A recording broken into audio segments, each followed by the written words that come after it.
Haleluya, selamat pagi saudara-saudara yang diberkati Tuhan. Pagi hari ini kita berjumpa lagi dalam doa pagi.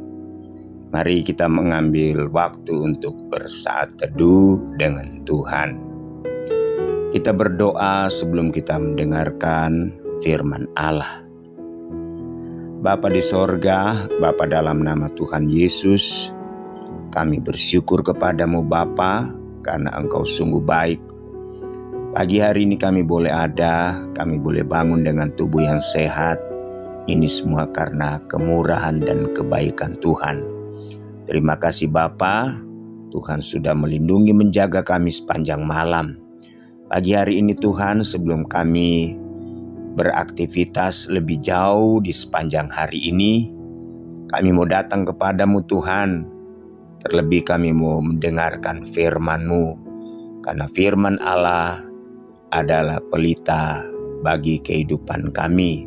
Firman Allah adalah tuntunan yang sempurna dalam setiap kehidupan kami.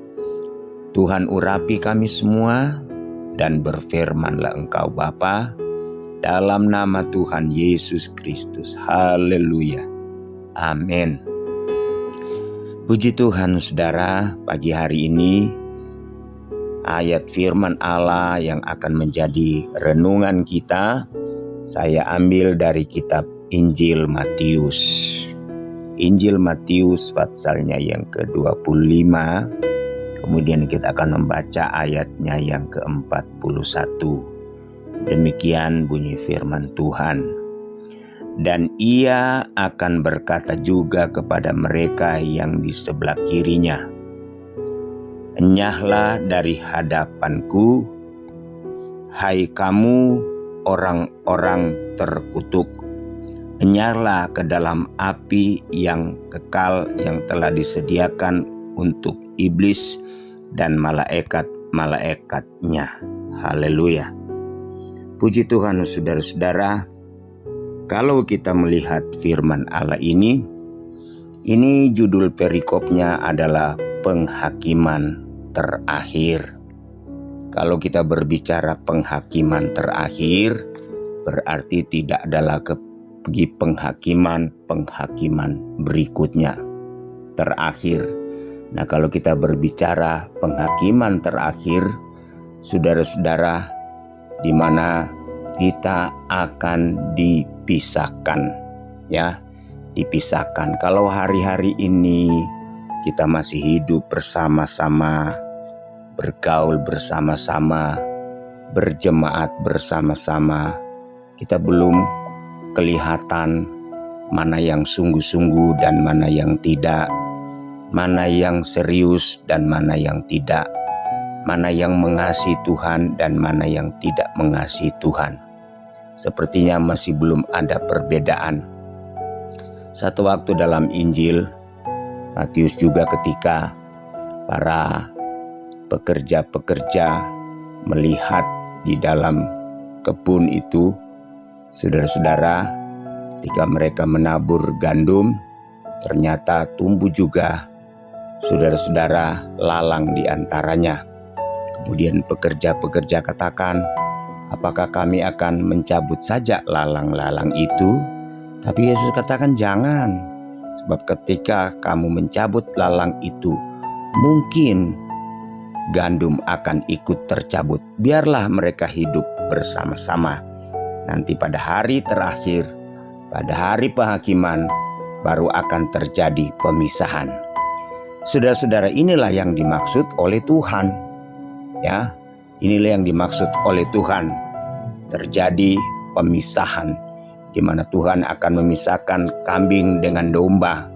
Ya, Tuhan akan memisahkan antara orang yang benar-benar mengasihi Dia dan yang tidak.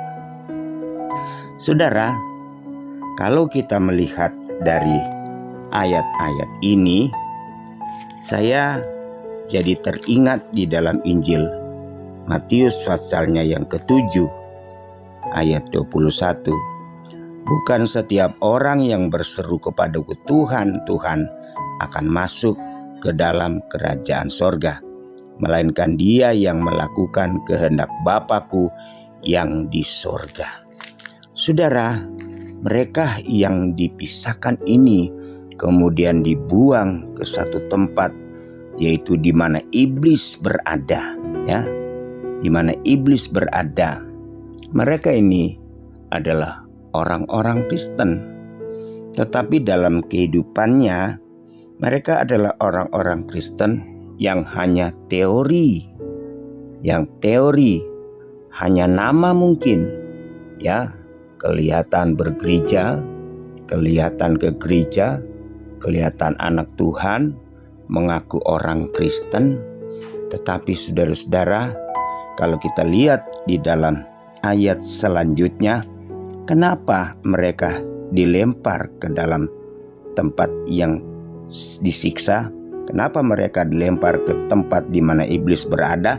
Sebab kata ayat 42, sebab ketika aku lapar kamu tidak memberi aku makan, ketika aku haus kamu tidak memberi aku minum, ya. Ketika aku orang asing kamu tidak memberi aku tumpangan, ketika aku telanjang kamu tidak memberi aku pakaian, ketika aku sakit dan dalam penjara kamu tidak melawat aku. Kemudian mereka bertanya, kapan Tuhan kami tahu engkau lapar? Kapan kami tahu engkau telanjang? Kapan kami tahu engkau dalam penjara?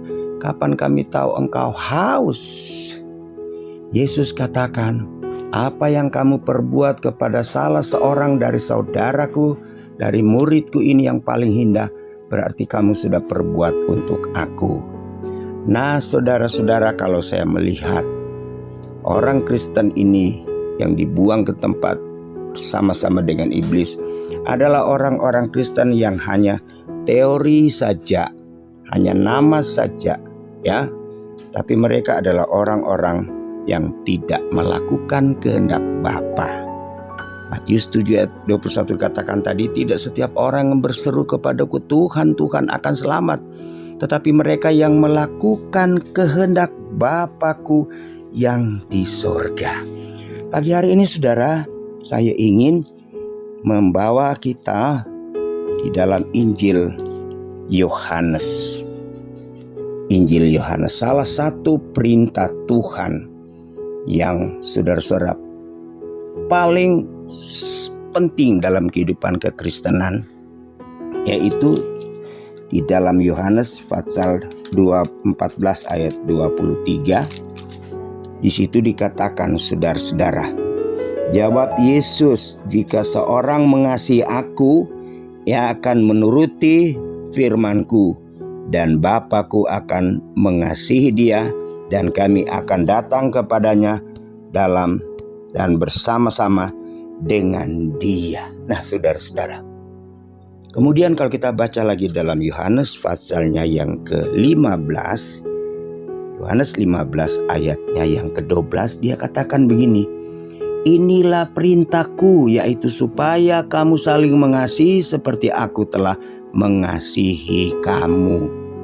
Jadi saudara-saudara, kasih itu sangat penting sekali.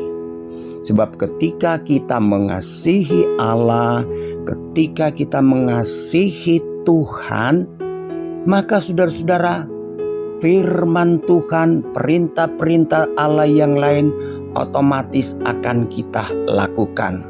Sebab dasarnya kita mengasihi Allah.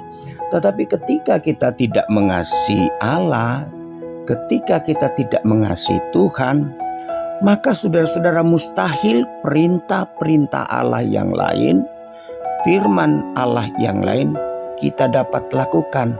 Sebab sesungguhnya segala sesuatu saudara-saudara bisa kita lakukan, berat atau ringan, gampang atau susah, mudah atau sulit, itu saudara-saudara bergantung, sangat tergantung daripada bagaimana kita mengasihi.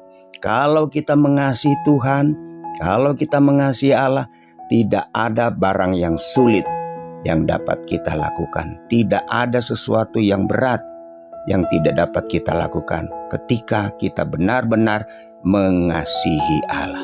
Saudara-saudara, Mengasihi Allah itu bukan pilihan. Mengasihi Allah itu bukan himbauan. Mengasihi Allah itu bukan hanya sekedar semboyan, tetapi mengasihi Allah itu adalah perintah. Kalau kita baca dalam Yohanes 15 ayat 12, ini perintah. Perintah berarti sesuatu yang mutlak, patut, harus, tidak bisa tidak, harus kita lakukan. Sebab itu Paulus katakan di dalam 1 Korintus pasalnya yang ke-13, saudara. 1 Korintus pasal 13 ayat 8 kita baca. Kasih tidak berkesudahan, nubuat akan berakhir, bahasa roh akan berhenti, pengetahuan akan lenyap. Tetapi kasih itu tidak berkesudahan. Dalam 1 Korintus 13 ayat 13. Demikianlah tinggal ketiga hal ini, yaitu iman, pengharapan, dan kasih. Dan yang paling besar di antaranya ialah kasih. Mengapa dikatakan yang paling besar di antaranya ialah kasih? Karena kasih tidak berkesudahan. Karunia-karunia lain bisa berkesudahan, bisa berhenti, bisa berakhir. Tetapi kasih tidak berkesudahan. Sebab itu saya katakan tadi, ketika kita memiliki kasih, maka kita akan melakukan segala perintah-perintahnya. Setiap firman Allah, tidak ada yang berat, tidak ada yang sukar, tidak ada yang sulit ketika kita mengasihi Tuhan. Nah, saudara-saudara, dalam Matius pasal yang ke-25 tadi, mereka yang dibuang ke tempat yang siksa di mana iblis berada adalah mereka orang-orang Kristen yang hanya teori saja, tetapi bukan pelaku firman. Mari saudara-saudara, agar supaya kita akan bersama-sama dengan Bapa di tempat yang berbahagia, di dalam kekekalan kesenangan, yaitu dalam kerajaan sorga. Saudara-saudara, marilah hari-hari ini kita lebih sungguh-sungguh mengasihi Dia, melakukan segala perintah-perintahnya. Tuhan Yesus memberkati kita semua di pagi hari ini. Kita berdoa. Bapa di sorga, Bapa dalam nama Tuhan Yesus, terima kasih di pagi hari ini. Kembali kami boleh mendengarkan firman-Mu. Firman-Mu mengingatkan kepada kami agar supaya Tuhan, kami benar-benar mengasihi Engkau. Sebab ketika kami mengasihi Engkau, kami akan melakukan segala perintah-perintah-Mu. Dan ketika kami melakukan segala perintah-perintah-Mu, berarti kami mengasihi Engkau. Berkati kami semua sepanjang hari ini. Berkati jemaat-jemaat-Mu sepanjang hari ini dalam segala usaha dan pekerjaan mereka. Seperti yang Tuhan janjikan, Tuhan akan buat berhasil apa saja yang kami kerjakan. Berkati bangsa dan negara kami, berkati pemimpin-pemimpin kami Tuhan. Pemerintah yang ada dari pusat sampai ke desa-desa, Tuhan memberkati Bapa. Terima kasih, kami mengucap syukur Tuhan, kami mau melangkah di hari yang baru ini dalam nama Tuhan Yesus Kristus. Haleluya, haleluya. Amin. Tuhan memberkati.